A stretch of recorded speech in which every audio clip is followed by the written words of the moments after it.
The scene opens with a young man named Bakery Wan calling out for his mother and screaming in shock, wondering what happened. His father coldly confronts him, ordering him not to make a fuss and to leave immediately. He then gives orders for the matter to be kept strictly confidential and for no news to leak. He announces that the Bakery family will not seek revenge for what happened.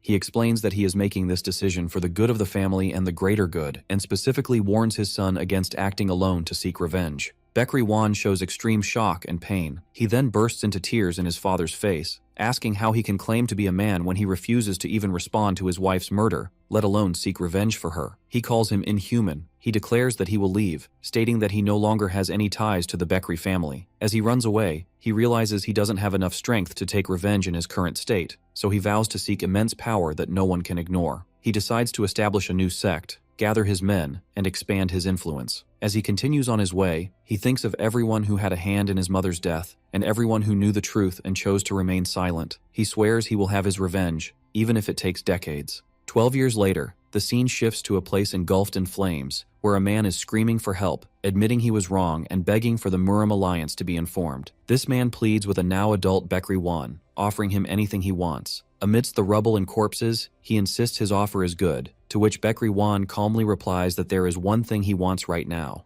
The man eagerly asks what he wants. He tells him with a smile that he wants his life. The man panics and says it's an unfunny joke. Bakery Wan continues, saying that if he can't give him his life, he will take it himself. The man becomes furious, accusing him of playing with him and threatening to tear him to pieces. Bakery Wan, who suddenly appears behind him, retorts that his mouth is as foul as his appearance. He strikes him hard, sending him flying, creating a crater in the ground and leaving behind a cloud of dust from the powerful impact. The opponent screams, threatening to throw Bakery Wan's head to the Muram Alliance. He moves quickly and cuts him in half. After the fight, a lady approaches him, addressing him as leader. She tells him that someone asked her to deliver something, which she holds on a tray, to him when he was finished. Bakery Wan, blood-stained and smiling, continues by thanking a lady named Moyong Hyun, appreciating her trouble in waiting for him. Hyun hands him a scroll and asks him to wipe the blood off his face, to which he replies that it wasn't bothersome. The two stand before a burning building, and he contemplates whether this is the end or perhaps just the beginning. He then throws the scroll to her, ordering her to deliver it to the Muram Alliance, announcing that he has decided to retire. As they walk away from the burning place, Hyun asks if he will return to his hometown, and he confirms that he has achieved all his goals in the Alliance.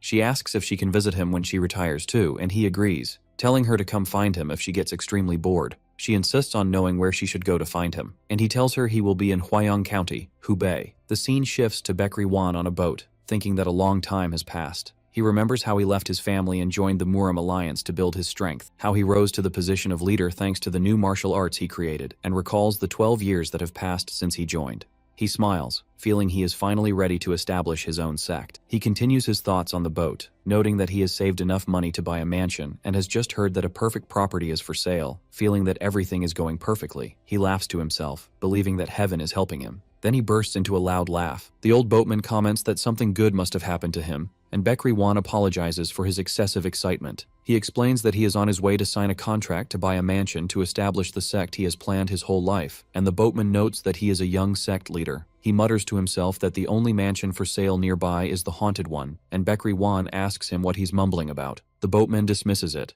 wishing him luck in establishing his sect. Bakery Wan thanks him, thinking confidently that all that's left is the contract. Wondering what could possibly go wrong, he continues to laugh. However, upon arrival, he is met with a massive shock. He stands before a completely dilapidated building and asks the man with him, named Yerang, if this is the place, to which Yerang enthusiastically replies, pointing out how spacious it is. He grabs him angrily, accusing him of trying to scam him. Yerang defends himself, insisting that getting this place was difficult, and asks him to look around first before deciding. As they tour the inside, Bakery Wan notices that the place is not just filthy, but it seems like it hasn't been managed at all. Yerang continues to explain, pointing out that the property has 45 rooms and 5 training grounds, 1 large and 4 small. He is surprised by the 5 training grounds and asks which sect was here, but Yerang claims he doesn't know, that the mansion is very old and he is just a broker selling it. He is somewhat convinced, thinking that with a little work, the place would be suitable for opening a sect, but Yerang hesitates. He sighs and asks directly what the real problem with the place is. Yerang admits it's nothing major, except that everyone who previously bought the mansion has died, which shocks Bakery Wan. He confirms that they all died of heart failure without any external injuries. Yurong continues his explanation, revealing that all previous buyers died on the first night immediately after purchasing the mansion, which is why the place is rumored to be haunted. He adds that they tried hiring guards and Taoist masters, but to no avail. Baekri Wan becomes furious, wondering if Yurong is deliberately trying to trap him in this place. The terrified Yurong immediately offers a huge discount, suggesting selling it for a tenth of its market value, then backtracks and accepts just 4 silver ingots. His mood changes suddenly, and he laughs out loud, puts his arm around Yurong's shoulder, and hands him the bag of money, saying he should have mentioned the low price from the beginning so he wouldn't have misunderstood him. Yurong is relieved and praises him, noting that such a courageous act is expected from him, the former leader of the Great Blue Sky Unit, known as the Ghost Hunters. He then hands him the deed to the mansion. Baekri Wan takes the deed. As Yurang is about to leave, he seems to notice something strange, but when asked, he claims it's nothing. Yurang declares that his role is over, and jokingly tells him that if he miraculously manages to survive one night, he should come and find him. Baekri Wan assures him he will. After Yurang leaves, he stands alone in the dilapidated courtyard and sighs. Suddenly, he breaks the silence with a loud shout of joy, expressing his overwhelming happiness that he finally owns his own mansion. He runs inside excitedly, laughing, and says that all that's left now is to find disciples for his new sect. He stops suddenly and looks around at the mess and accumulated dust, realizing he should probably clean the place first. He immediately starts working, actively wiping the floors and corridors. He continues cleaning, thinking he'll be done once he cleans the main hall. He stands at the entrance of the main hall, determined to hurry up and finish this last part. Upon entering the hall, he notices something on a stand in the middle of the room. He approaches it, wondering if the previous owner forgot it behind. He picks up the sword, noting that it looks valuable and might fetch a good price, considering it an unexpected prize. As soon as he holds it, he feels a sudden dizziness and loses his sense of place, wondering where he is. A mysterious glowing system interface appears before him, identifying him as an examinee, a martial artist, and that his goal is to establish a sect with an overall rating, rank 2. The system notes that this is the highest rank among all previous examinees. Baekri Wan looks on in shock, wondering what he is seeing. He appears extremely confused as he dodges a swift attack aimed at his head. The system suddenly announces that it is adjusting the test's difficulty level. Baekri Wan immediately remembers Yurong's story about the previous owners dying on their first night and realizes that this test is what happened to them. A strange device appears from the ceiling, and the system announces, "Test commencing. Difficulty level, extreme." He finds himself in a glowing test environment, gets ready to fight, and decides to accept the challenge and face whatever comes his way. The system announces that the test area is the Hall of Strength. He powerfully blocks an attack and shouts defiantly, "Bring it on!" declaring that he will prove to everyone that he is not just an ordinary person, but the former leader of the Muram Alliance's Great Blue Sky Unit. He takes a fighting stance and urges the test to come, and the system responds by announcing the initialization of the sect system. Suddenly, everything disappears, and he returns to the main hall, bewildered and wondering what happened. He stumbles back and shouts for Yurong. The next morning, Yurong appears sitting in his office, and when Baekri Wan sees him, he greets him calmly and coolly asks if anything strange happened to him during the night. He storms into Yurang's office and grabs him by the clothes in a state of intense anger, screaming in his face why he didn't tell him something like this, the system, would appear. He continues to scream, pointing to the blue system window, which only he can see, saying this thing has been following him since last night, and asking what it is. Yurang looks at him strangely, confirming that he sees nothing, and asks if he hit his head the previous night. He lets him go, grumbling, and Yurang takes the opportunity to smile, slyly offering to take the mansion back if he's worried. One refuses the offer, insisting he still needs the mansion and that he must now prepare for the sect's opening ceremony, which requires a lot of preparation. He starts listing his needs, explaining that he first needs uniforms, about 20 sets, and asks Yurang if he has any recommendations for fabric stores. He replies that he can recommend some nearby stores, but warns him that making deals won't be easy right now. He explains that everyone is busy trying to win the favor of the Huanggriang Trading Company, a name one recognizes. Yurang confirms it's the famous company that has been supplying the royal family with fabrics for generations. Yurang continues to describe the immense influence of the Huanggriang Trading Company, even within the Muram world, where it deals with both righteous and evil sects, to the point that even the great clans deal with it cautiously. He then sips his tea and tells Wan mockingly that given his budget, he shouldn't even think about Huanggriang fabrics because they are completely out of his league. Wan admits his words are true, but they still hurt. Yurang adds that they might hesitate to deal with the owner of a famously haunted mansion anyway, and advises him to go look in the regular fabric street. Meanwhile, the system window appears, complaining about being called a pet ghost animal, and Wan orders it to stay quiet. He suddenly stops, realizing something. He only signed the contract for the mansion yesterday, so how did the rumor of the haunted mansion spread so quickly? Yurang coldly replies with the proverb, "Words travel faster than feet," One narrows his eyes, and with a dark expression, he realizes that Yurong himself spread the rumor. Yurong doesn't try to deny it. One sighs and decides that, in any case, it's free promotion for his new sect. Yurong trembles with fear and tries to justify it by saying that Wan's survival is proof that the place isn't dangerous and that everything is fine. Wan confronts him and screams at him, accusing him of bringing the haunted mansion and causing his problems. In the fabric street, a vendor calmly replies, telling him he won't sell to him. The merchant locks the shop door in his face, repeating that he can't sell him anything, as Wan pleads with him to at least listen. The merchant throws something in his face and orders him to get away, calling him a cursed ghost man. As he walks away, he hears people whispering about him, wondering again how fast rumors spread,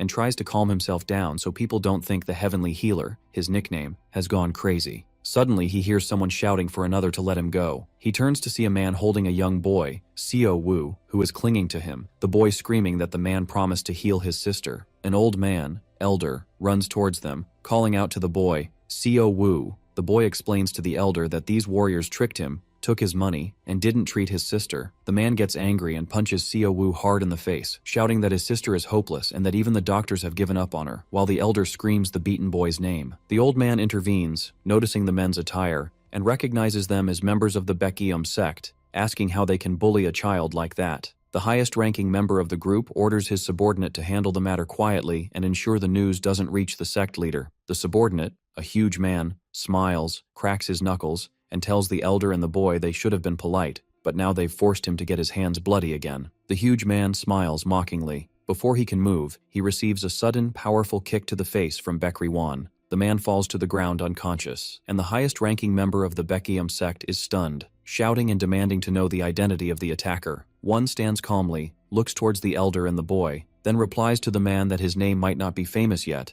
but it's polite to answer when asked. He confidently introduces himself, announcing that he is Baekri Wan, leader of the Heavenly Bliss sect. The senior member of the Baekyeom sect shouts angrily, questioning how an unknown sect dares to interfere in the affairs of the Baekyeom sect. The senior man rushes to attack. Baekri Wan counters with a swift and powerful attack, aiming for his hand. He stands over his fallen opponents, coolly commenting that judging people based on their sect's name is not a good habit. He adds that it's especially bad to do so when they don't even know their opponent's skill. Another man gets angry and launches an attack, shouting threats and asking if one dares to oppose the Baekyeom sect, and asks if he even realizes what that means. Baekri Wan skillfully dodges the attack and delivers a counterpunch to his face, simply replying that he has no idea. After knocking him down, the squad leader seems to realize something, muttering and wondering if the former Great Master of the Murim Alliance's Blue Sky is the one who bought the haunted mansion. One puts his hand on his face in annoyance as the stunned man asks if he is the one. He grumbles to himself, wondering how far this stupid rumor has spread. He complains that because of this rumor, he couldn't even get a uniform, describing it as annoying. He then turns to the Baekyeom member, demanding he stop chattering behind his back and face him in a fight instead. The man considers this a public challenge to the Baekyeom sect, jumps into the air to attack him, and vows that he will regret his arrogance. A fierce fight breaks out between the two, the ground shattering from the force of their clash. Baekri Wan dodges his opponent's swift attacks. Another person tries to sneak up on him from behind. One blocks their strikes before delivering finishing blows. The members of the Baekyeom sect fall to the ground, defeated. As the man lies on the ground in shock, one tells him that if he wanted a challenge, he got one. He grabs the large sword he found in the mansion, his eyes gleaming, and invites the man to come and find him at the Heavenly Bliss sect anytime if he wants a fight. He suggests he leave quietly, unless he wants to see something worse. The members of the Baekyeom sect flee, vowing revenge. Baekri Wan turns to the elder and the boy, Seo Wu, and asks if they are okay, and the boy calls him Warrior. Seo Wu gets up excitedly, reminding Baekri Wan that he's looking for a uniform and announces that his sister is very skilled at making clothes. He suddenly bows deeply before him, begging him to save his sister. Baekri Wan is embarrassed and tells him he needs a doctor for that, while the blue system window appears next to him. The window announces the discovery of a new business opportunity, and that the target's rating is rank 3, while the boy smiles hopefully. His expression changes immediately, and he smiles, thinking that rank 3 looks promising, and asks the boy to tell him more about it. Seo Wu begins to explain as they walk, stating that their parents died last year, leaving only him and his sister. He continues that his sister is skilled at handicrafts, so they were able to manage, but she recently fell ill with a disease that freezes her limbs. Baekri Wan thinks about this strange illness. He asks the elder about his relationship with them. The elder explains that he runs a small fabric shop in the next village and that he used to give the boy's sister some work, but he got worried when he lost contact with her. Seo Wu leads Baekri Wan and the elder to his home, announcing their arrival. They enter a dilapidated hut, which makes Wan secretly hope the place doesn't collapse on them. Xiao Wu rushes inside calling for his sister, excitedly telling her he brought a ghost-slaying warrior to save her. Wan tries to correct this exaggerated description, but he stops suddenly when he sees the shocking sight of hands reaching towards a blazing fire without being harmed. A girl appears, sitting calmly in front of the fire and asks the newcomers who they are. He notices with astonishment that the girl, Sohua, is placing her limbs directly in the fire without being harmed, and realizes her condition is much worse than he had imagined. The system informs him that the fire and cold energy in her limbs are balancing each other out. One speculates that this might be a side effect of having an internal energy based on yin. He steps forward, introduces himself, and tells her he is here at her brother's request to save her. He asks her if the fire doesn't hurt, and Sohua confirms it doesn't, explaining that if she doesn't do this, her limbs will get severe frostbite. The elder expresses his concern and asks her why she cut off contact with them, and she apologizes, pointing out that her body has gotten into this strange state.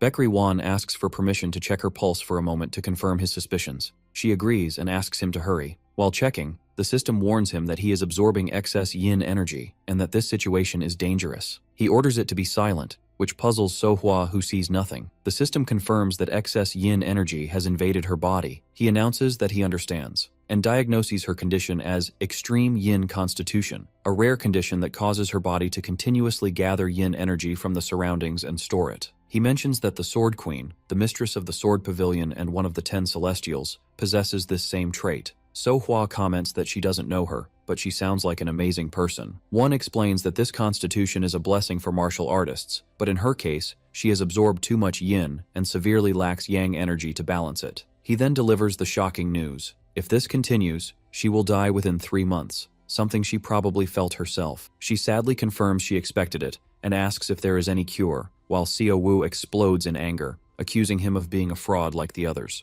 One assures the elder that just providing nourishment won't be enough and will only make things worse, as he thinks that the key is to find a stable way to restore yang energy. The system offers him a solution: complete the essence quest to obtain essence that can be used to increase the recovery rate of sect members. The window explains that minor healing, which costs 50 essence, increases the recovery of health and internal energy. Then a new challenge quest appears: secure the first disciple, with a reward of 50 essence. One realizes the opportunity before him, where he can cure Sohua and gain a disciple at the same time, hitting 2 birds with 1 stone. He turns to them excitedly and announces that he may have found a way. He then speaks directly to Sohua and offers her to become his disciple in the Heavenly Bliss sect. Sohua shows her shock at the sudden offer and asks him what he means by asking her to become his disciple. He simply asks her to trust him this time. She expresses her hesitation, explaining that she has never learned martial arts before and that the request is sudden. She remembers how martial artists talk about righteousness and honor, but she truly believes they only care about their own interests.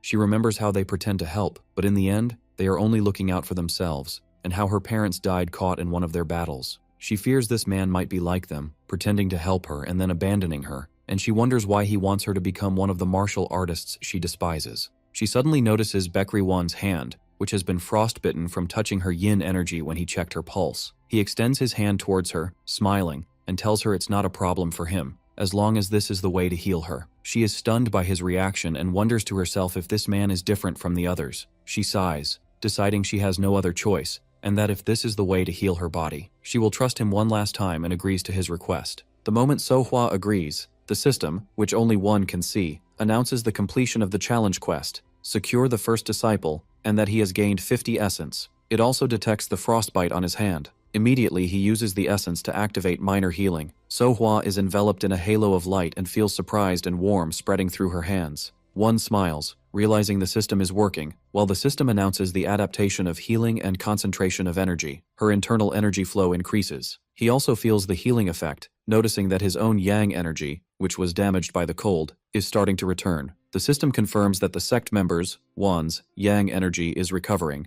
Sohua looks at her limbs in disbelief, announcing that her hands and feet are completely healed. Xiao Wu rushes to hug his sister, while the old elder asks Baekri Wan in amazement if he used internal energy healing, to which he gives a vague answer that it was something like that. Suddenly, the elder lets out a loud laugh. He speaks, expressing his great admiration, and says that what he saw was a magnificent scene, and that Wan is exactly the kind of man he likes, adding that he now understands why the leader of the Muram Alliance values him so much. Wan is surprised, wondering how this elder knows the alliance leader. The elder realizes he forgot to introduce himself properly, and reveals his true identity. He is Cheon Gamyong, the master of the Hwangryong Trading Company, also known as Master Hwangryong. Meanwhile, at the headquarters of the Baekyeom sect, White Sword sect, the leader is reprimanding his men who were defeated by Won, asking them how they allowed a newly formed sect to humiliate them in such a way. The scene shows the man, highest rank, being brutally punished and screaming in pain. The leader coldly asks him if he is in pain and tells him that this pain is nothing compared to the ridicule he himself will face from the world. He then orders his men to drag them all to the punishment room, ignoring their desperate pleas. At the White Sword sect's headquarters, the defeated subordinate begs his leader, Seo Yu Hwan, to give him another chance.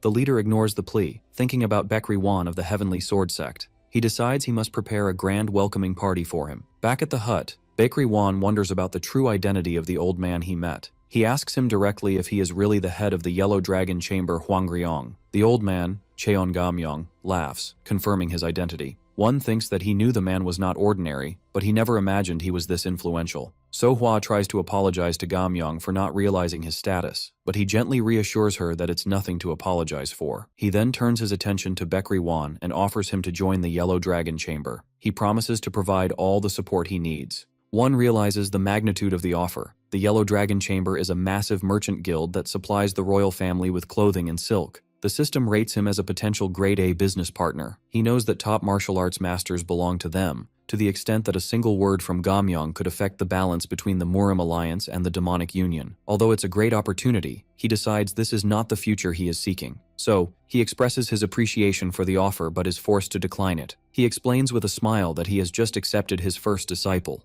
Gamyong frowns, wondering how he dares to refuse his offer when he is the head of the Yellow Dragon Chamber. One confirms his refusal but makes a counteroffer, that Gamyong give him a chance to trade with the chamber. In return, he promises that he will give the Yellow Dragon Chamber the fame it deserves. Gamyong is angered by his arrogance, wondering how a nobody can bring him fame. One confidently explains his offer, that within 10 years, he will build a sect that stands shoulder to shoulder with the 9 righteous sects and the 7 demonic gates, asking, wouldn't that be a fair trade? Gamyong describes the claim as absurd, especially from a sect that hasn't even held its founding ceremony. One calmly insists that this is exactly what will happen. Gamyong suddenly bursts out laughing, admitting that Won has the nerve to make bold claims. One adds that the fame he promised is not for Gamyong personally, which puzzles the latter. He reveals his plan. He wishes to deal with the future of the Yellow Dragon Chamber and asks Gamyong to introduce him to his disciple. After a moment of thought, Gamyong agrees. He tells him he will send his disciple to his sect soon, and that the decision to trade will be up to the disciple himself. But Gamyong warns him that if his sect shows any sign of disappointment, he will pay the corresponding price. One confidently replies that there's no need to worry. Gamyong declares that the matter is settled. Suddenly he shouts, ordering for silk to be brought. The scene shifts outside to show a group of people appearing outside the hut with a cart loaded with goods, and servants greet Gamyong, kneeling on the ground. Cheon Gamyong, Master Hwangryong, presents Baekri Won with a huge pile of silk, asking him to accept it as a deposit and a gift of appreciation for the entertaining proposal he made. This generosity impresses So-hwa and Seo Woo. Baekri Won accepts the gift thankfully, thinking about how powerful Gamyong and his men are, admitting that they are true masters. As Gamyong leaves, he thinks about Baekri Won's arrogance and his audacity to claim he would bring him fame, and he notes that this arrogance reminds him of someone else exactly like him. He calls one of his men and tells him that since they are already out, he would like to visit an old friend, and orders them to head to the Demonic Union. He smiles, saying it's been a long time since he drank with the Union's leader. Back at Baekri Won's sect headquarters, which is now clean and beautiful,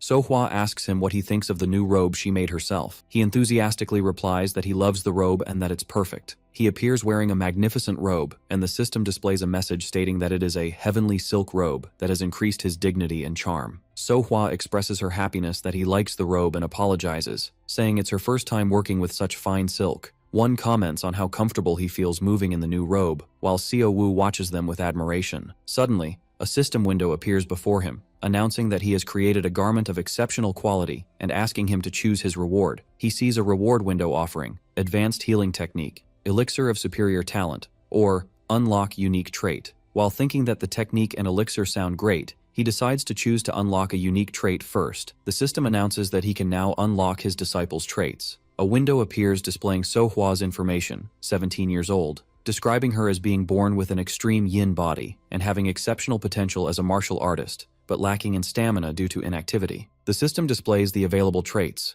diligence, hardship, and responsibility. However, a warning appears that the disciple's internal energy is insufficient, and unlocking traits is currently unavailable. One angrily wonders why he can't choose any of them. The system explains that the disciple must grow and level up before the traits can be unlocked. One describes this as unfair. He decides he has no choice but to help Sohwa grow so they can unlock these traits. He turns to her and announces that it's time to start proper training. Sohwa feels nervous, wondering if she will be good at martial arts, and fears making mistakes. She remembers what he told her earlier, when he said everything would be fine and that he could fix her and help her change. She gathers her courage, decides to trust him, and eagerly asks him what the first technique she will learn is. He tells her that her first training is the horse stance, also known as the rider's stance. She is visibly disappointed, as she was expecting something more impressive. He explains to her that this is the best basic exercise to build her weak stamina, and tells her to focus on strengthening her body for now. She asks him how long she should hold the position. He smiles and tells her the goal is about 1 hour, then yells at her to start. She looks determined but hesitant. She expresses her doubts, saying she has never done anything like this before,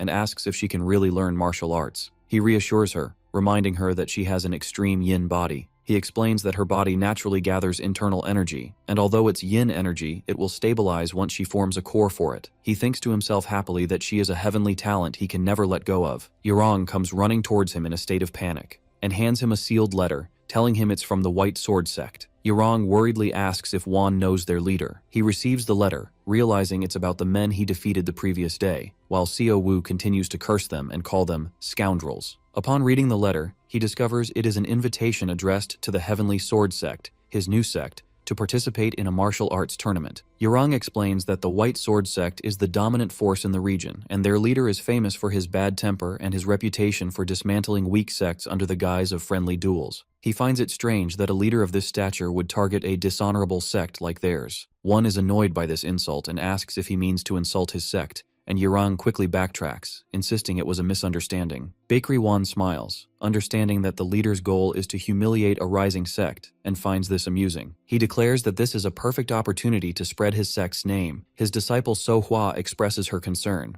pointing out that there are only 2 of them and that she might hold him back. He surprises her by telling her that she is the one who will participate in the tournament, and by herself. After she processes the words, she screams in terror that she will be fighting alone. Later that night, Sohwa lies exhausted on the floor, complaining that her stamina has decreased and wondering why she is being forced to practice the horse stance excessively. She hasn't practiced with a sword all day and has only learned the basic cutting motions that children do. Her anxiety grows because the tournament is less than 2 weeks away. She seriously wonders what her sect leader is thinking. She remembers how he reassured her with a smile and told her not to worry, so she decides to get up immediately to go and ask him. She finds him awake in his room, sewing a garment and muttering to himself that it's harder than he thought. She notices he's talking to himself again. At the same moment, the system alerts him that the bleeding from the 23rd wound he inflicted on himself has started, and he angrily tells it to be quiet. She stands outside the door and watches him. One thinks to himself that he expects Sohwa to start doubting the horse stance training soon, and that he must hurry and finish her training robes before she comes to him. He holds up the completed robe, hoping she will like it. She is moved by what he is doing for her and silently returns to her room. Suddenly, the system announces that Sohwa's responsibility trait is about to blossom. One is surprised by the sudden notification.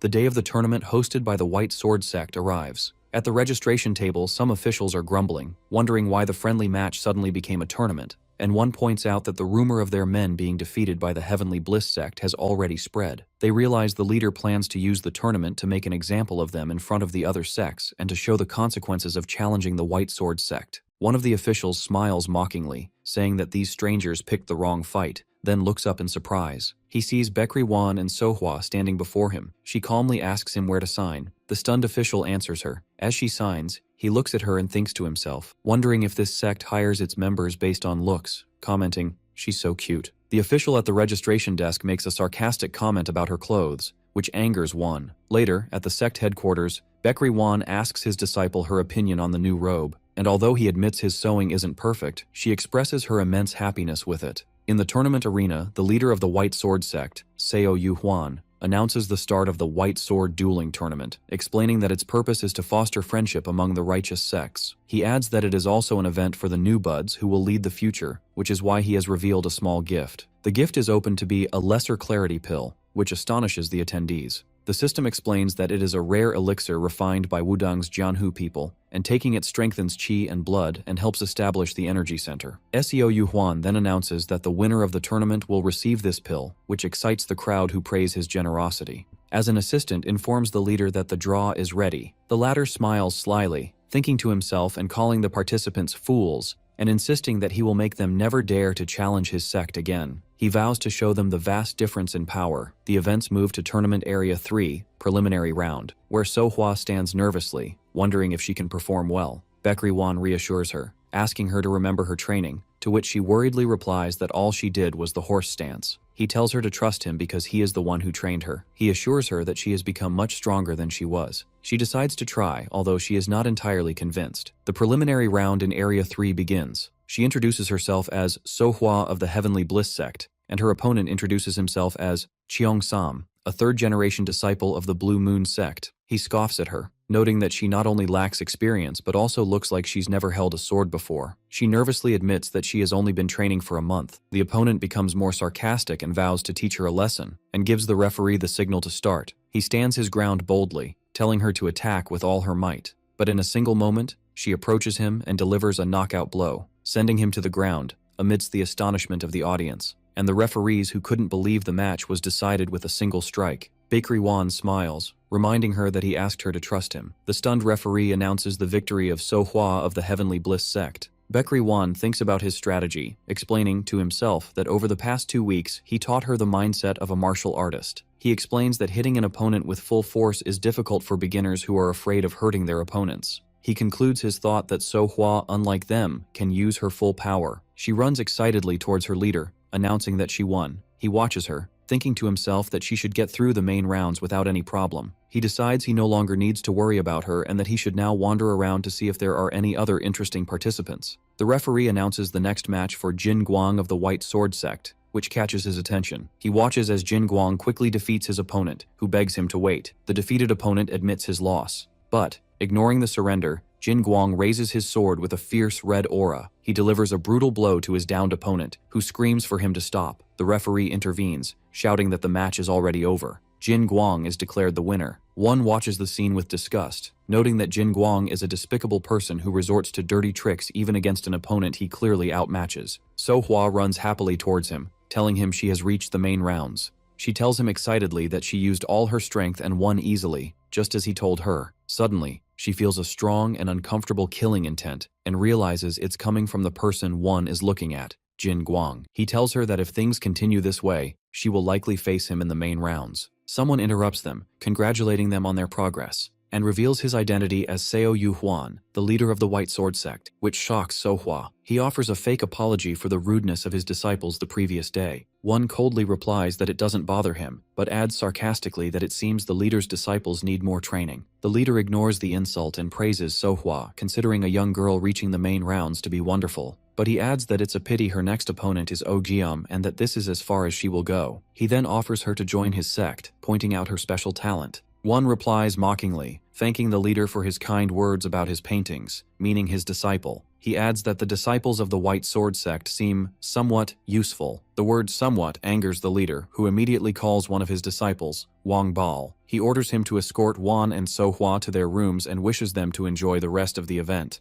One replies that they will enjoy it if they can. As they walk, Wang Bao introduces himself as the first sword disciple of the White Sword sect. The system notes that he, 21 years old, has an exceptional muscular build and a talent for quickly understanding and mastering new movements. He guides them towards the place where they will be staying. Suddenly, one starts feeling Wang Bao's shoulder and arm muscles. He smiles and praises him for his great height and build, which causes Wang Bao's face to turn red as he thanks him awkwardly. He quickly opens the guest room door and asks them to rest, then leaves. Sohua thanks him, then turns to Wan to ask his opinion on her next opponent, but he asks her for her opinion instead. He continues talking to her, telling her with a smile that he considers that fellow, Wang Bao, to be like a younger brother to her, which greatly shocks her with this sudden statement. The scene flashes back to the past, where the leader of the White Sword sect, Seo Yuhuan, is interrogating a young man, asking for his name, and the young man confirms his name is Wang Bao. The leader is impressed by his strong physique and excellent muscles for his age,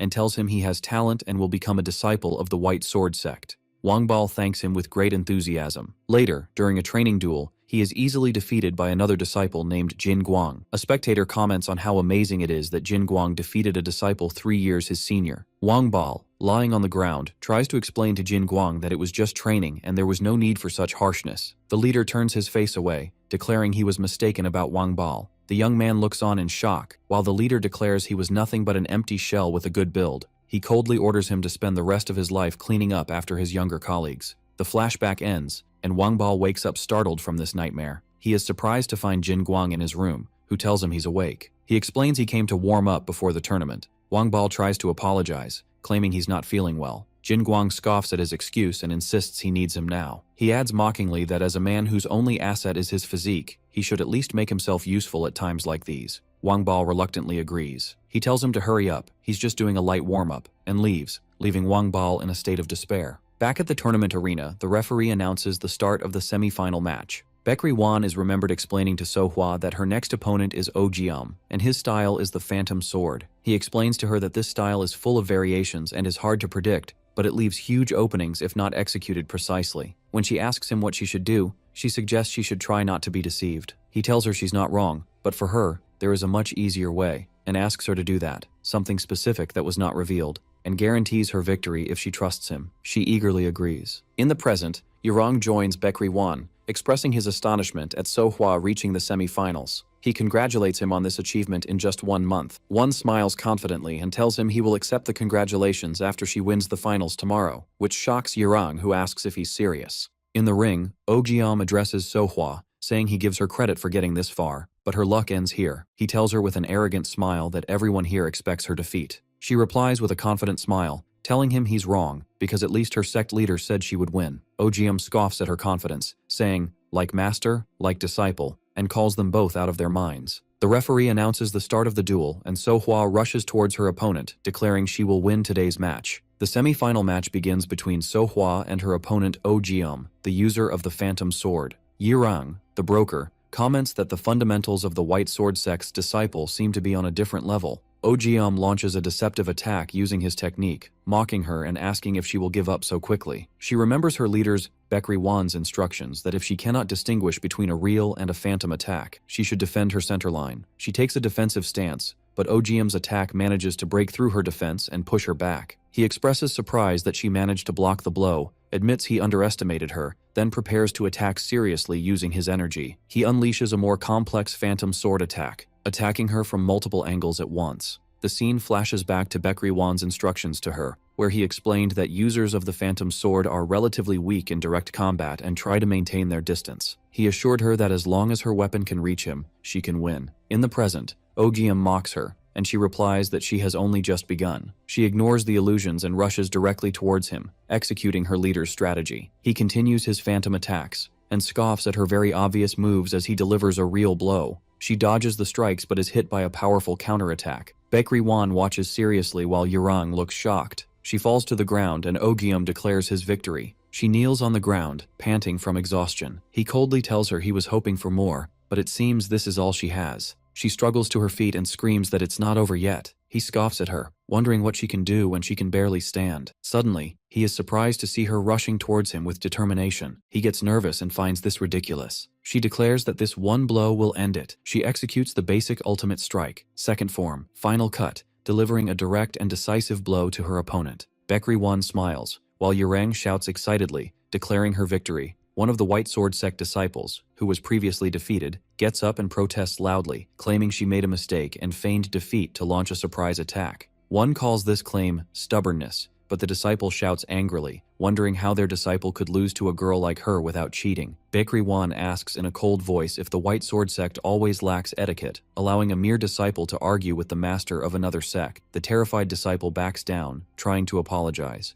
The leader of the White Sword sect, Seo Yu Huan, intervenes to offer a formal apology for his disciple's rudeness, which Baekri Wan accepts. However, the leader hints at his displeasure, considering it unfortunate that Wan arbitrarily declared his disciple's defeat, but in the end, he concedes his sect's loss in this match. The result is officially announced as Sohwa's victory, and the crowd buzzes with astonishment, wondering how a girl who has been training for only a month could defeat a disciple from the White Sword sect. She waves excitedly towards Wan, shouting that she won, and he quietly praises her, jokingly mentioning that Yurang will be paying for dinner tonight. From the crowd, Wang Bao watches So Hua on the stage, looking nervous and his heart racing.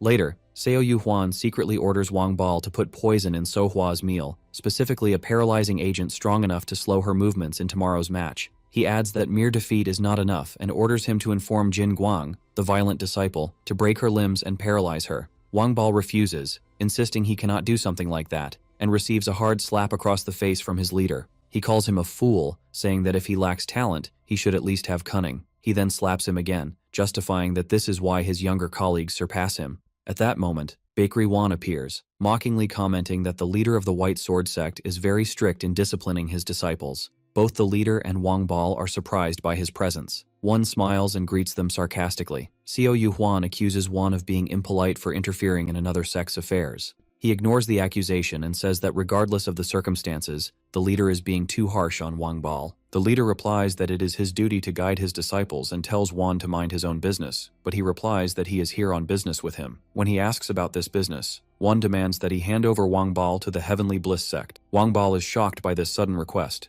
pointing to himself in disbelief. Wan explains with a smile that based on what he sees, his sect's methods would suit Wang Bao much better than the White Sword sect's. Seo Yuhuan gets angry, assuming that Wang Bao has gotten close to Wan and that this is why he refused his previous orders, to poison So Hua. Wang Bao frantically tries to deny it. The leader smiles slyly and announces that he accepts Wan's offer, but he adds that it would be a shame to give up a disciple he cherishes so easily and suggests a simple bet. Meanwhile, So Hua feels a sudden chill, wondering where her leader has gone, while the leader thinks that she is too talented to be left to rot in a small sect. He suggests that the winning sect in the tournament takes one disciple from the losing sect, which horrifies Wang Bao. He adds that he is only making this offer because it's a shame to lose Wang Bao, and Wan immediately agrees. Wang Bao tries to convince Wan to back down, considering the joke has gone too far. Seo Yuhuan ignores him, saying he looks forward to the result, and leaves, thinking that Wan's only disciple is about to disappear. After they leave, Wan stops the shocked Wang Bao and asks him why he thinks he chose him. He tells him he doesn't make empty promises and asks him to think carefully about it.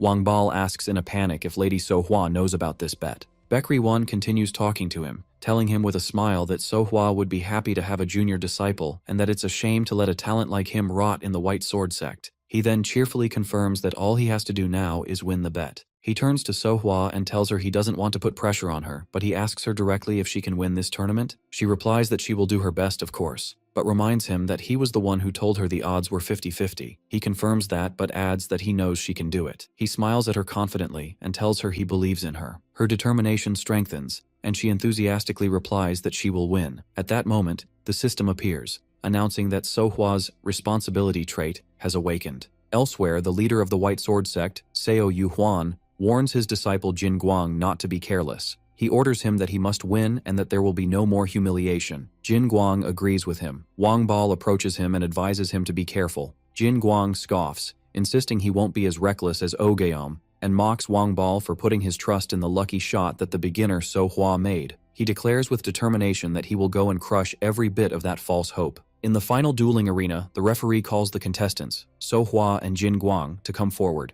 Jin Guang addresses So Hua, acknowledging her reaching the finals, but tells her that her lucky streak ends here. She calmly replies that they will have to fight to find out. The duel begins, and Jin Guang thinks that as a beginner, So Hua will try to avoid direct confrontation and seize opportunities. But he is surprised when she rushes directly towards him. He is forced to block her powerful strike, letting out a muffled cry of surprise. He is shocked, wondering how her internal energy could be stronger than he thought. She remembers what Wan explained to her, that her opponent would assume her internal energy is minimal, but he reminds her that she possesses an extreme yin body, a constitution that naturally accumulates internal energy. She continues to launch attacks at Jin Guang. She thinks she has one chance. She jumps high into the air, which surprises Jin Guang. He prepares to avoid her attack. He then delivers a powerful blow to her. She falls to the ground hard. So Hua stands up, and Jin Guang admits to her that her energy was stronger than he expected. He gets up and launches an attack, shouting that she is nothing but a beginner. She manages to block his attack, but the force of the impact sends her stumbling backward. She concludes that her opponent is strong compared to those she has faced before. He vows that he will end this in 10 seconds. She struggles, thinking that she can't lose like this. As she continues to fight, the system announces that her responsibility trait has been activated. It explains that the diligence and hardship traits have been confirmed and that based on responsibility, they will merge together. As a result of this merger, a new unique trait known as Clear Mirror, Still Water manifests. The system explains that this trait greatly enhances insight and judgment in difficult and critical situations. Thanks to this new ability, she manages to dodge Jin Guang's surprise attack, but she loses her weapon. She feels anxious about this dangerous situation and feels fear from the dangerous aura emanating from him. Jin Guang acknowledges her resilience but threateningly wonders if she can withstand his next blow as he prepares a powerful and dangerous attack. She is shown preparing for the blow. He rushes in for a finishing blow, shouting that it's over. Baekri Wan calls out her name, worried about her. She remembers her leader's words telling her he believes in her. A massive collision occurs. Baekri Wan is extremely worried about the outcome, while Yarang looks shocked. The leader Seo Yu Huan recognizes the technique, wondering if it's the cold yin art. So Hua executes the basic ultimate strike, third form, 1 point, surrounded by an aura of icy energy. After she executes the attack, she feels numbness in her hand. She falls to the ground, and Baekri Wan is shocked. He rushes towards the ring calling out to her, but the referee stops him, reminding him that he is not allowed to go up during the duel. One screams at him, wondering what he's talking about, and points out that the duel is already decided. Jin Guang is shown lying on the ground unconscious. The referee confusedly announces that the winner is So Hua of the Heavenly Bliss sect. So Hua smiles happily at Baekri Wan. Leader Seo Yu Huan looks on with intense anger, thinking that Baekri Wan has made his sect a laughingstock. On the ring, the exhausted girl is asked if she can stand. She smiles and tells him she kept her promise. One smiles while Yarang enthusiastically applauds, congratulating her on a good fight. He continues to congratulate her, and One asks her to return the gesture to the crowd. The referee stands to announce that the winner of the White Sword Tournament is So Hua of the Heavenly Bliss sect. Baekri Wan steps forward and announces to the crowd that,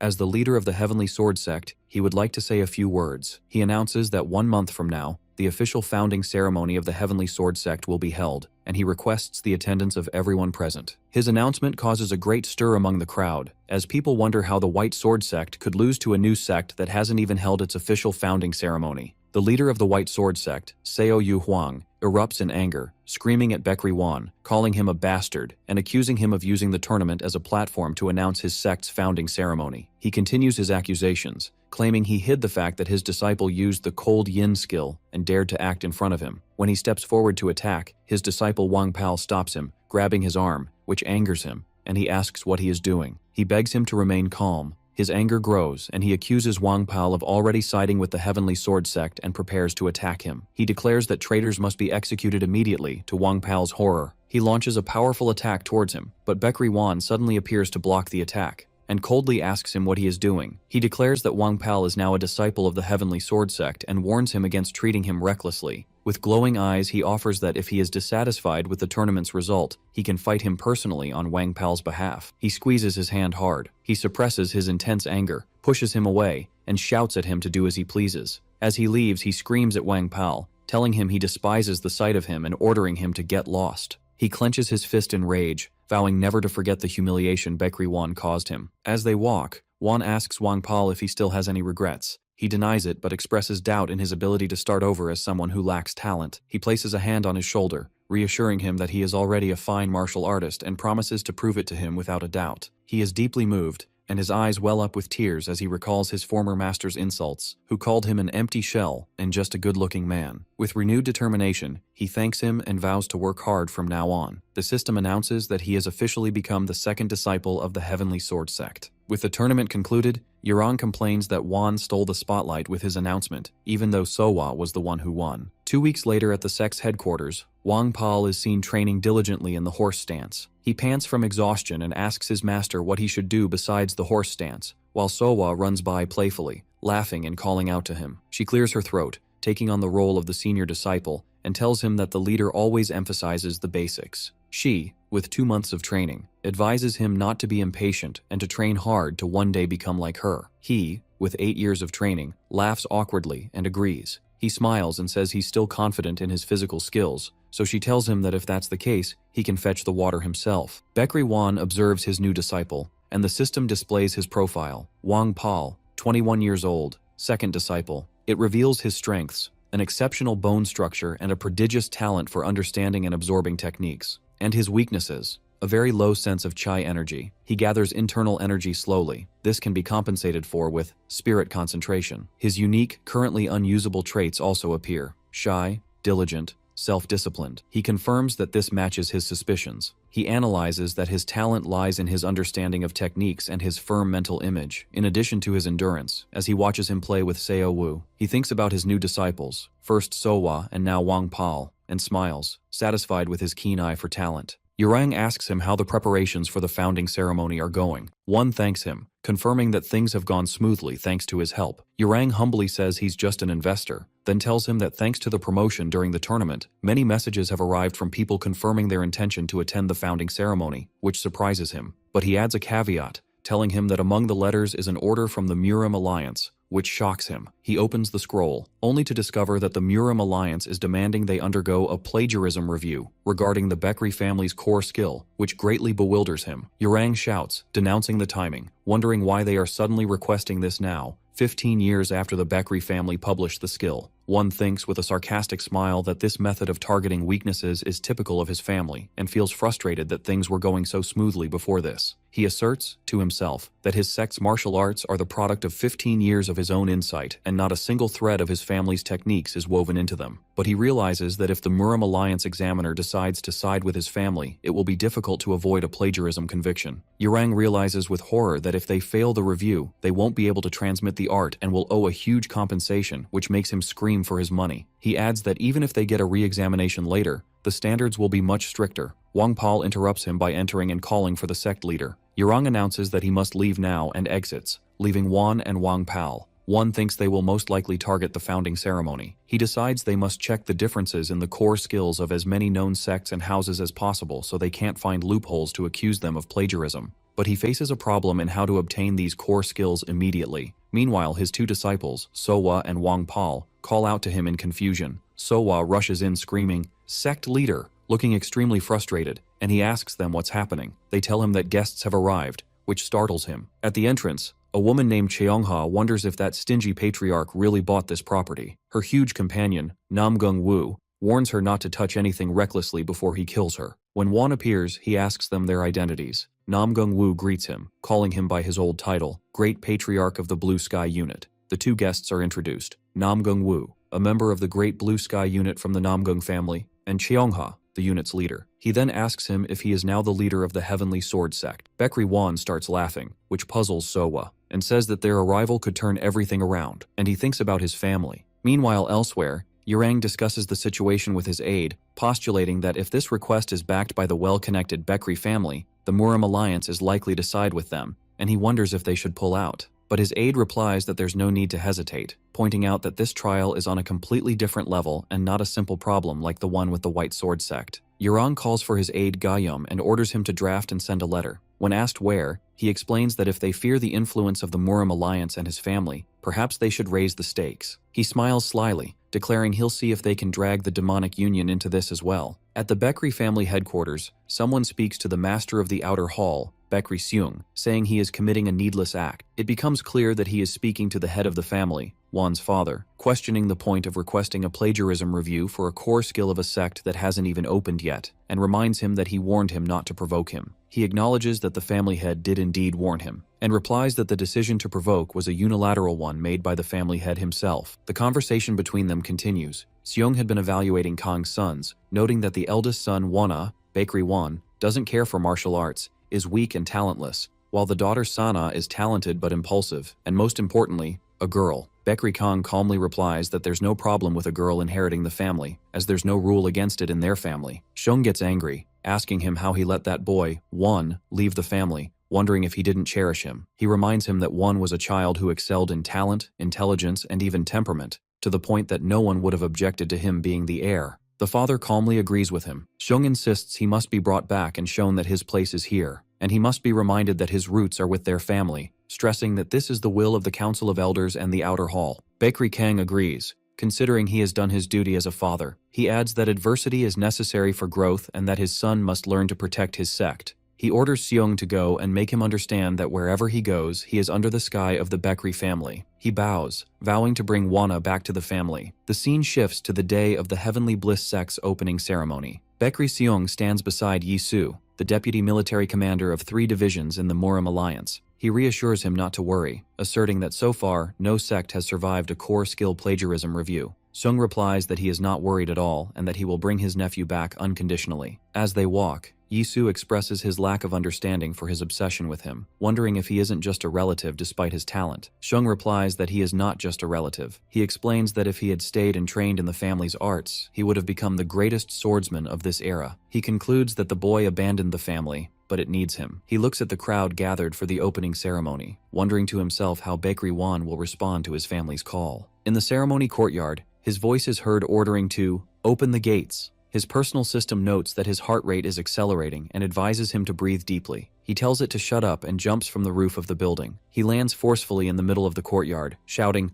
"Open the heavens!" The crowd, including Seung and Yisu, is stunned by this sudden entrance. He stands tall, holding his sect's banner, and thanks everyone for attending. Then he formally introduces himself. "I am the leader of the Heavenly Bliss sect, Baekri Won." He continues, saying he has much to say, but there is a task that must be resolved before they can open the sect. He decides to clarify the matter for those who haven't heard the news yet. Then he shouts at the top of his lungs before the crowd, declaring that his sect, the Heavenly Bliss sect, has plagiarized the martial arts of the Baekri family. This announcement causes shock and utter chaos in the crowd, with people wondering why he would say this at his own opening ceremony. The guests, including Yurang's allies, wonder if he is admitting to plagiarism with his own mouth. One of the attendees laughs, considering this has become more exciting than he expected. Yisu comments to Baekri Seung that the leader of the Heavenly Bliss sect has given up, and their task has become easier. But Seung watches him with intense focus, and replies that it seems different to him. He stares at his nephew, wondering to himself what he is thinking. Baekri Won continues his shocking announcement, stating that he knows a review committee sent from the Murim Alliance is present, and he asks them to step forward.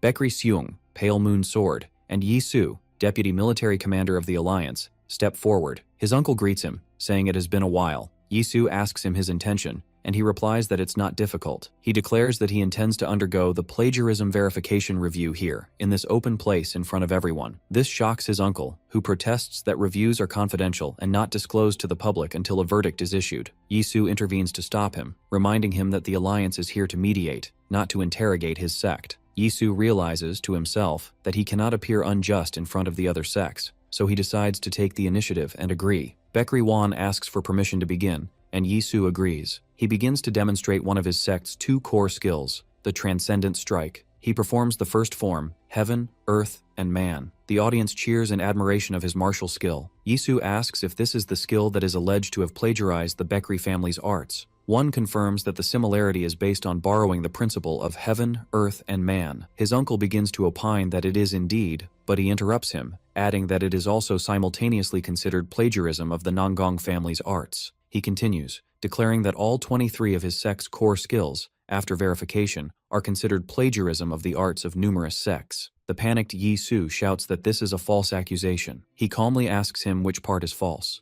Yisu replies flusteredly that there are no representatives from the other sects here to verify this claim. Namgung Wu, So-gui, raises his hand, saying, "I am here." He steps forward amidst the astonishment of the attendees who recognize him as a member of the Nanggong family. Then Cheongha, Sojan Wol, raises her hand, announcing that she is also here as a representative of the Wudang sect, and the crowd recognizes her as well. Yisu wonders why members of the Great Blue Sky unit, which one used to lead, are here. Namgung Wu explains that they were on a nearby mission and heard about their former captain's opening ceremony. He confirms that the parts Wan mentioned are indeed similar, explaining that his family's core skill also embodies the principles of heaven, earth, and man. Cheongha confirms that the Wudang sect has the same opinion and presents a box full of letters. She explains that these letters, in addition to their testimony, are confirmations of plagiarism, suspicions from other sects. She smiles, wondering if the Baekri family's core skill will now be embroiled in plagiarism issues with these other sects. Baekri Seung shouts that this is a false accusation. Namgung Wu mocks their logic, questioning if the mere overlap of the heaven, earth, and man principle means plagiarism. Isn't that the same as what the Baekri family is claiming? He realizes the predicament, thinking in horror that the review committee itself is making a false accusation. Yisu shouts in anger, "What did you say?" While Baekri Won presents him with a written response confirming the overlap of skills, signed by the current captain of the Blue Sky unit, Moyong Hyun. His uncle's anger intensifies as he trembles, and calls him a bastard. Yisu asks him how he managed to verify all these claims with 23 different sects, sarcastically wondering if he wrote down his core technique and distributed it in letters. Baekri Won replies that he has said all he wants to say, and that it is now time for the Pale Moon Sword, his uncle's title, to give his answer. He realizes, in his thoughts, that his uncle is in a bind, The moment he admits to plagiarism, on his part, his own family's core technique will become embroiled in a plagiarism dispute with 23 other sects. He wonders if his uncle will really risk moving forward. Sung, trembling with rage, asks him if this is all he has. He explodes with anger and rushes forward with his sword to attack him. His two disciples, Nam Gungwoo and Cheongha, shout, calling him master. He stops them from approaching. He blocks his uncle's attack and tells them this is personal business. He accuses him of still holding a grudge and continuing to resent the family. He shouts back that his uncle is the one holding the grudge. He continues his accusation, questioning if he is trying to destroy their family because they didn't take revenge for his mother. He adds that he understands if he sees them as a pathetic family for not even being able to protect his mother,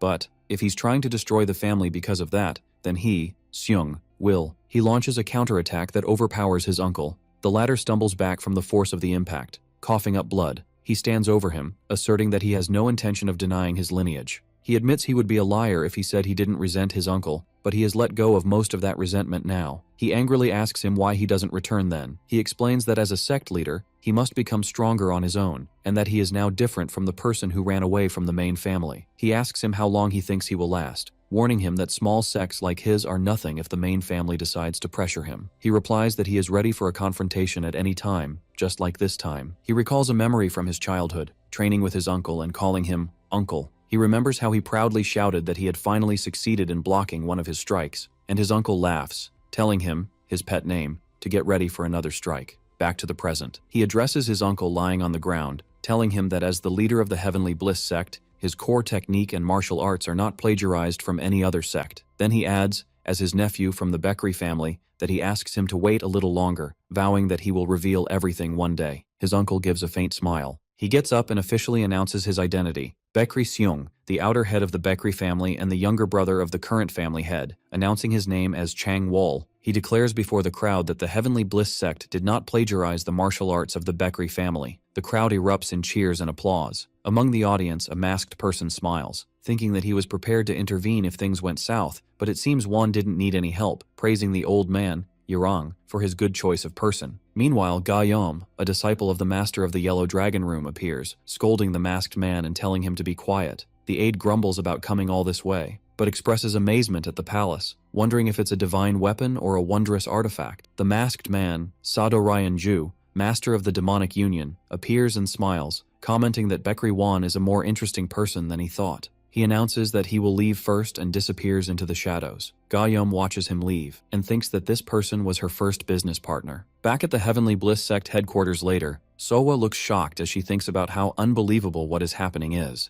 The scene shows that 3 days have passed since the founding ceremony, with Wang Pao sweeping the courtyard and grumbling that not a single person has come to join the sect. Bekri Wan tries to maintain his composure, but he grips his writing brush with such fury that it almost breaks, prompting Sowa to warn him. The system detects that his heart rate is fluctuating. He ponders how to get new disciples, concluding that it requires either a very high reputation or building trust by contributing to the local community over a long period. He considers sending Wang Pao to bring in business, but reconsiders and hands Sohwa a document to send to the Hawun Trading Company. When she asks about its contents, he tells her it's a method for recruiting disciples. The document turns out to be a request for cooperation with the Murim Alliance's Training Institute. The scene shifts to the office of the second deputy commander of the Murim Alliance, where an aide informs his superior that the trainees in the Hall of Strength have submitted a refusal to train. The commander asks for the reason, and the aide explains that the graduation martial arts tournament is imminent, and the trainees feel the training process is unfair. He explains that the Alliance divides trainees between the Hall of Strength, for small sects and independents, and the Hall of Virtue, for large sects and independents, prestigious sects and famous families. The commander, Jagal Byong, comments that the Hall of Strength usually offers a fair fight, but the aide clarifies that this year's batch from the Hall of Virtue is exceptionally strong, and the Hall of Strength has lost the tournament for 3 consecutive years, and their morale is very low. He adds that they are trying to persuade the master of the Hall of Strength, but it seems he is secretly supporting their refusal. Jagal Byong deduces that the master, after being defeated for 3 consecutive years, wants to save face. At that moment, a carrier pigeon arrives, carrying one's message. After reading the message, the commander, Jagal Hui, orders his aide to gather all the trainees of the Hall of Strength and declares that the training will proceed as scheduled. In the mountains near Huiyang County, the trainees are seen training hard. One of them suddenly wakes up. It's revealed to be trainee Xian Wu Kang, panting in his bed. He reflects, known as a trainee in the Hall of Strength, wondering how long he will continue to bring shame upon himself. He gets up at night to find his colleague, Seonmun Chuk, writing. He tells him his turn hasn't come yet, and that he should mature a bit.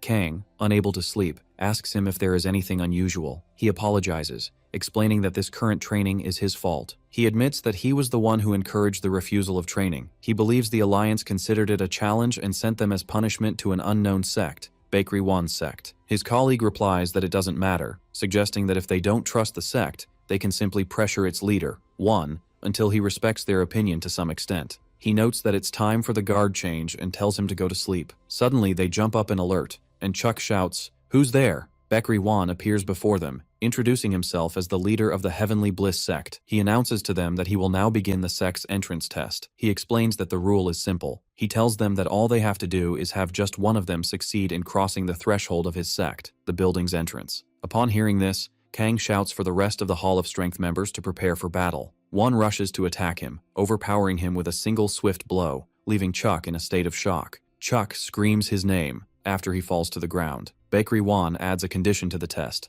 They must succeed in escaping from him safely. Meanwhile, near Mount Wudang in Hubei province, some people are exchanging news about the Hall of Strength trainees. One explains that their training location for this season is a new sect no one has heard of. A young man comments that he's not interested, considering it pointless, and that the Murim Alliance is just trying to create some sort of balance. The young woman rejects the idea, saying they are all the same and it doesn't matter who the instructors are because she will win in the tournament. A flashback appears. She remembers herself as a child calling out to her brother, asking him where he is going. The scene shows her, the little girl crying and calling out to him as he leaves her, Bakery Wan. Back to the present. She is introduced as Mugyeongwan Bakery-san, Bakery Wan's younger sister, and she vows to herself that she does not intend to lose until she knows why her brother abandoned the family and left. Back at Wan's training ground, Wan attacks the trainees. He observes their fight and comments that their level is not bad. Chuk rushes to help his fallen comrade, asking if he's okay. He confronts him, asking why he is attacking them if he is the sect leader. Wan smiles and replies that this is his teaching style, and that he needs to understand all of them before he can start teaching them. Chuk reminds him of the test rule, one person succeeding, and asks what will happen if they fail. He replies, while attacking,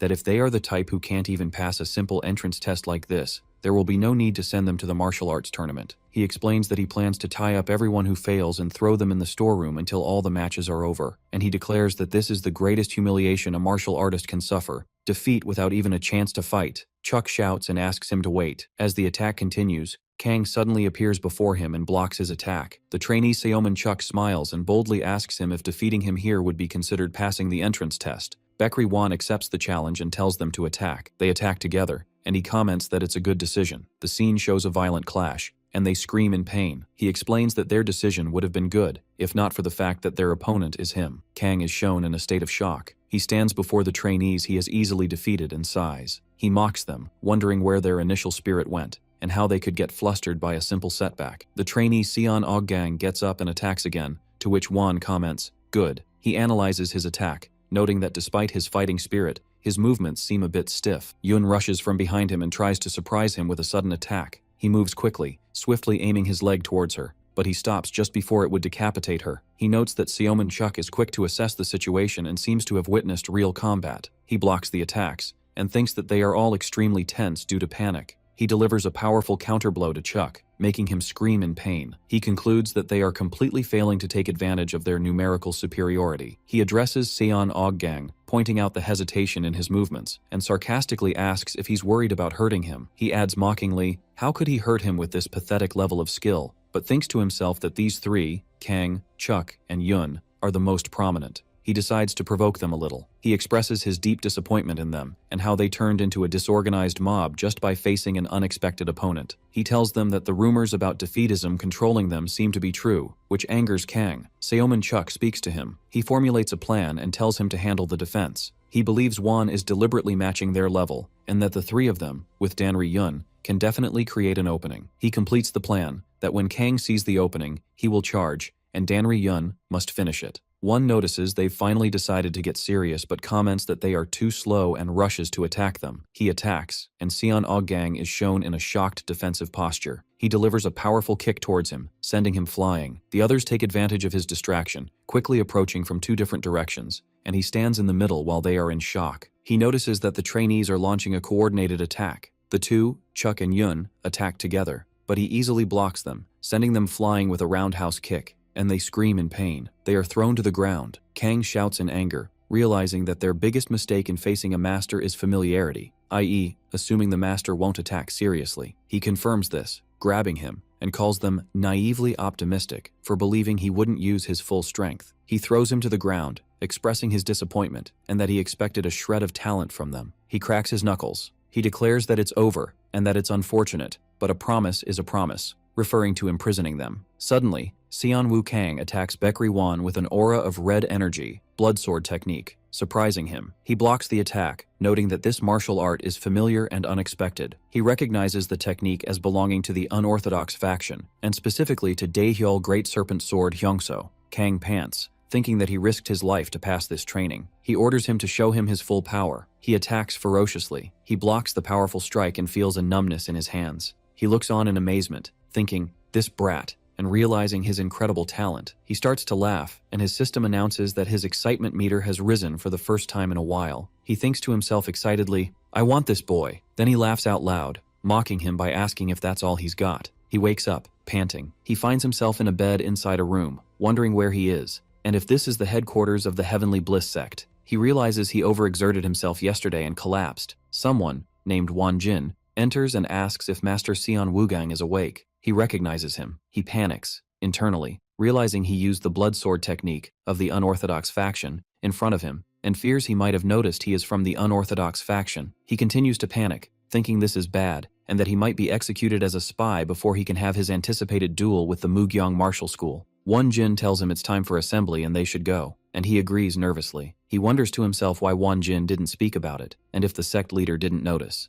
But he remembers his expression was strange when he looked at him. He's sure that he noticed and even recognized his sword energy and mentioned his master's name, Great Catastrophe Sword. He continues walking in confusion, wondering why the sect leader didn't expose him as a spy from the unorthodox faction, even though he was able to. He keeps thinking, trying to understand what he is planning. When they arrive at the training ground, he greets them with a mysterious smile. The scene shows Kang looking at him, in shock, as his fears that he knows his secret are confirmed. He announces to them that they have all passed the first test, noting that 5 out of 15 have succeeded, which is more than he expected. He is shocked, and realizes that only their group is left. The 5 successful trainees are shown: Oh Ryong, Dan Ryan, Wan Jin, Xian Mun Chuk, and the last trainee appears, Xian Wugang Kang. Baekri Wan explains the next stage of their training. For the next 15 days, each of them will spar with his sect's disciples once a day, and they must use the rest of their time to study and refine their techniques. Then he orders his disciple Sowa to distribute the tools. She gives it to their colleague, confirming it's the weapon he uses. She carries a set of wooden weapons and asks everyone to take one. Then she introduces herself, telling them she will be their sparring partner during the training, as the sect leader ordered. He confirms this and asks them to introduce themselves and get along. Wang Pao, the second disciple, introduces himself awkwardly. Xian Mun Chuk interrupts him, saying that introductions are a waste of time and suggests they start today's spars first.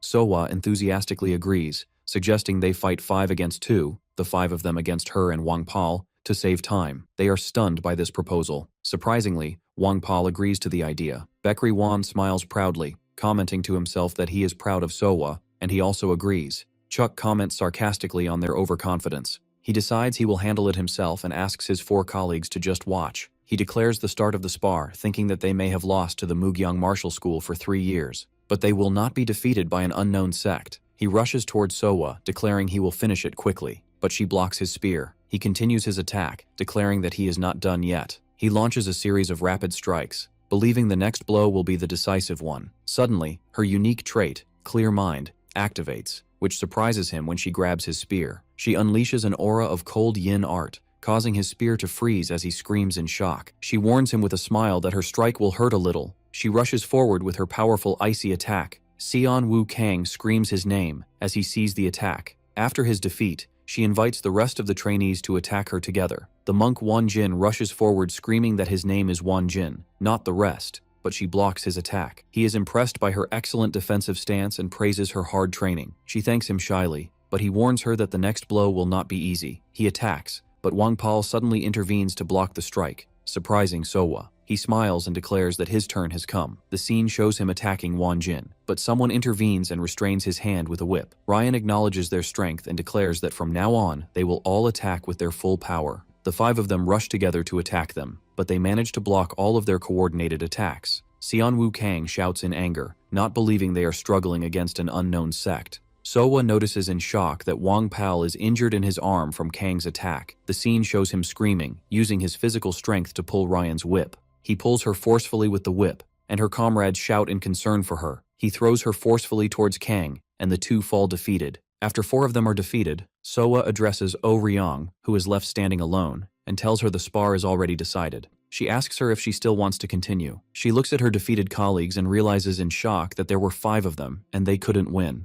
Baekri Won smiles, declaring that it seems everything is over. Then he tells them, as an additional piece of information, that Sowa has only been learning formal martial arts for 1 month. Sowa smiles and winks at them as they are stunned. Kang wonders to himself what kind of training makes her so strong at this age. He addresses them, telling them that from now on, they must search for coordinated techniques that 2 or more of them can execute together. He reminds them that when he was at the Murian Martial School, these tactics were the key to victory. He adds that this lesson should resonate even more, especially for them after they lost to the Mugyong Martial School for 3 consecutive years. He explains that to achieve this, they must trust themselves and their comrades, because this trust will build an unshakable confidence and increase their individual strength. He ends today's training and tells them to rest, and they thank him in unison. After the training ends, he asks trainee Xian Wugang to stay behind. The latter seems nervous about this summons. As the other trainees leave, exchanging praises for their skills, he activates a sound barrier, via his personal system, to ensure no one hears their conversation. He smiles at him, noting that he has become quick-witted, because he realized the reason for his summons, while Wugang looks confused. He tells him they will continue their conversation from yesterday. He confronts him, surrounded by a blue aura, directly revealing his knowledge of his true identity. He asks him why the young leader of the Bloodsword sect and one of the pillars of the unorthodox faction is pretending to be a disciple at the Murian Martial School. He demands a proper explanation, and warns him of the consequences if he does not provide one. He repeats his question sharply, which terrifies him. The trembling man thinks about escaping. He anticipates this move and stops him with a swift motion. He coldly tells him that the option to escape does not exist for him. He demands an answer for the last time about why he is here. A flashback to events 5 years ago in the Bloodsword sect begins. The scene shows Wugang being reprimanded by his master for breaking the arm of a helpless opponent.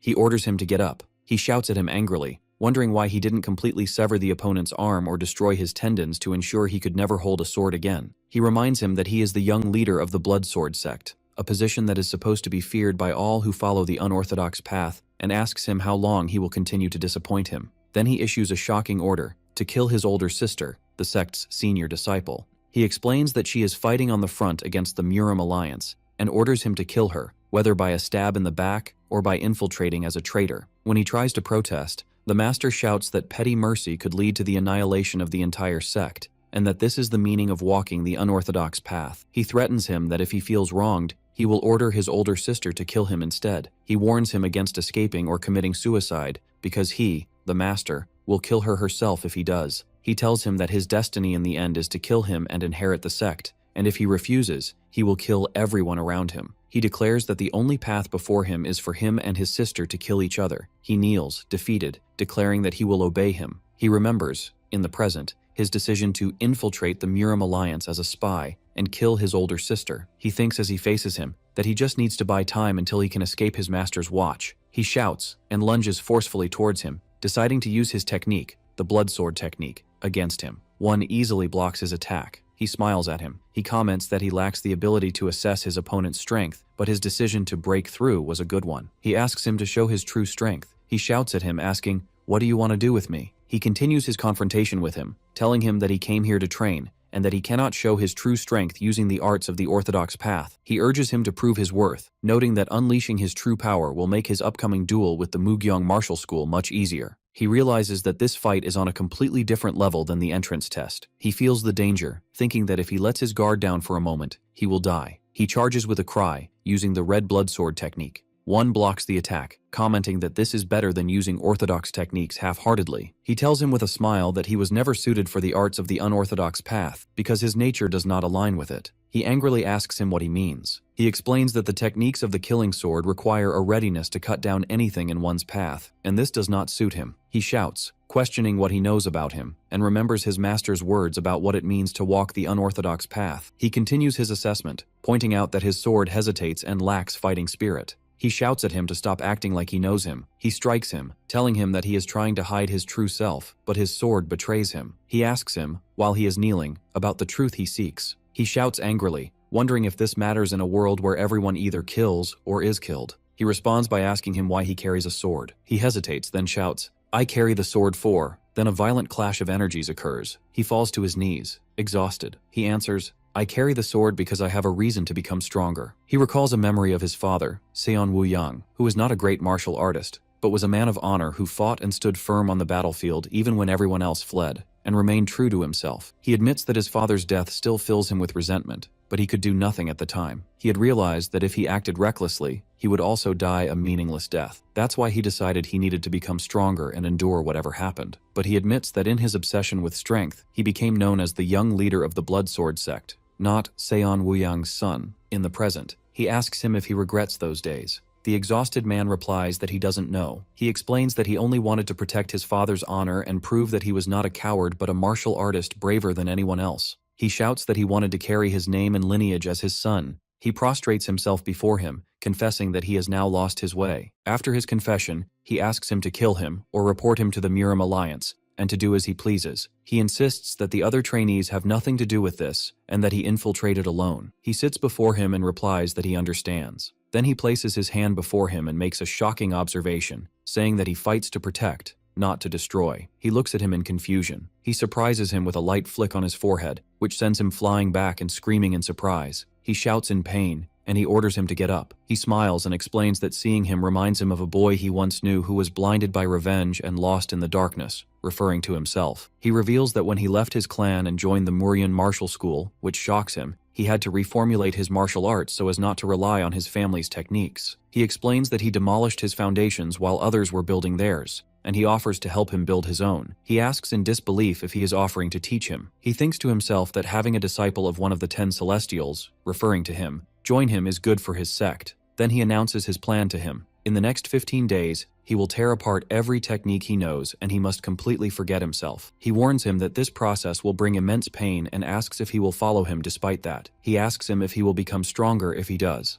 He smiles and reassures him, saying, "Don't worry, this is my job." The scene shifts to the Muram Alliance headquarters, where two officials are discussing the exceptional current generation of disciples from the Mugyong Martial School. One confirms that their results are outstanding, and that team leaders are already competing to recruit them. The first official reveals that the leader of the Unorthodox Faction Alliance has proposed a bet regarding the upcoming competition. This news surprises the other official, Sword Saint Uiji Hak, one of the 10 celestial peaks of the Orthodox Muram. The official explains that the leader of the Unorthodox Faction is betting on the Muryan Martial School, the school of one's trainees, to win. If he loses, he will halt all expansion and aggression for 1 year. Uiji Hak thinks that this bet on the weaker side is a proposal they cannot refuse, as it will give them time to reorganize. He decides to raise the stakes, declaring that they cannot afford to lose this year. They announce their new instructor for the upcoming camp and the best talent from the Wudang sect, a graduate of Mugyong School and the next strongest Wudang sword. This instructor is known by the title Azure Flow. The new instructor thinks of Baekri Wan's name and the Muryan Martial School, noting that a long time has passed. Back at his sect, Sowa collapses from exhaustion, complaining that the daily 2-on-5 spars are very harsh training for them. He suddenly appears and asks if they are already tired, then announces he will give them a reward. He explains that after their training is over, they will visit the Muram Alliance to watch the grand tournament. He tells them about a nearby blacksmith who forged his sword and presents them with a challenge. If they win more than 8 out of 15 spars, he will take them to have a custom weapon made for each of them. This excites both Sowa and Wang Pal. Sowa asks what a custom weapon means. He explains it's a weapon made specifically for her. She cheers excitedly and declares she will definitely achieve it. On the next training day, Ryan expresses her amazement, asking her how she managed to find a counter to a move she taught her just yesterday. Sohwa replies that her move from 2 days ago was harder. Won Jin notes that she is particularly energetic today. Seon Munchuk replies that they, the trainees, have also found their own motivation. Seon Munchuk quietly asks Wang Pal if the sect leader is the type to only treat kindly the people he likes. Wang Pal looks embarrassed, as Wan appears in the background attacking Wugang, and replies nervously. The scene begins on a moonlit night, showing Baekri Wan with trainee Seon Wugang tied to a large rock. He scolds him, calling him a fool, and asks if his orders to do nothing were that difficult. He He protests,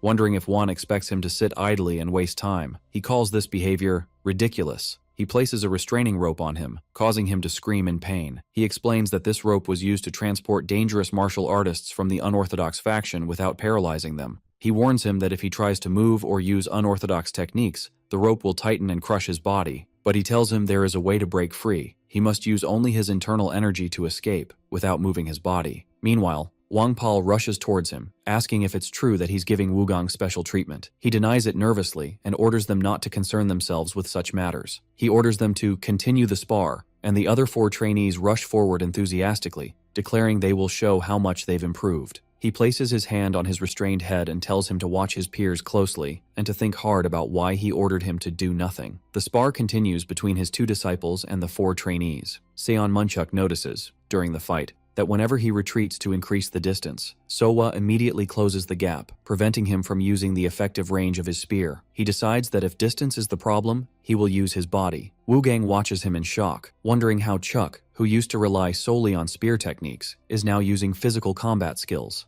As he watches, he thinks that Chuck's move might be a mistake, but he corrects himself, saying, "No." He smiles, thinking that their progress is remarkable, and that they have improved a lot in a short time. He continues talking to him, asking if watching them makes him want to jump in and fight, and if he fears falling behind. Meanwhile, the system announces that trainee Seon Munchuk has entered a state of body and spear unity. Chuck thinks that if he can move as one with the spear, and use his body as the spear itself, then Seon Wugang suddenly shouts, begging Won to free him from the rope, crying that he can't stay here idle. He orders him to not move. He explains to him that if he draws his sword now, he will never be able to reach that state that Chuck has reached. He explains that Chuck has been building his own martial path since he was on the battlefield, while he only imitates his master's sword art, Great Catastrophe Sword. He angrily asks what he expects of him. He tells him that his body has been trained in fixed habits that cannot be easily discarded, and asks why he has tied him up like this. He explains that if he cannot fix his body's habits with movement, then what he must fix is the habit of his internal energy. He confirms this, explaining that his peers are now training by finding entirely new ways to escape their old comfort zones, but he needs to go further and shatter his internal energy itself. He tells him that a human has 365 energy pathways, but an ordinary martial artist uses no more than 70. He must find answers among the remaining unused pathways. He begins to try to open a new pathway and push his energy through it, resisting the blockage. The system announces that his energy has become turbulent and has begun to flow backward. He shouts, warning him not to rush, because the corrupted energy, blood sword energy, could consume him from within and destroy his energy core. Seon Munchuk watches him in shock, wondering, what kind of training is this? Wugang spits blood, which alarms his comrades. He shouts at them, ordering them to not come near, insisting that this is something he must overcome on his own. He fights the pain, refusing to give up or return to that horrifying past. He focuses, trying to empty the old pathways and purify the corrupted energy, pushing it out. He screams in pain, and the system announces that the trainee has begun the lesser cosmic orbit. He continues to struggle while tied up, coughing violently. Baekri Won approaches him and asks if he's okay. The scene shows his energy exploding. The exhausted man collapses on him, who tells him that in the end, he has emptied the arts of the Blood Sword sect. He congratulates him with a smile on becoming a blank slate. He asks him, still weak, if he will train him too,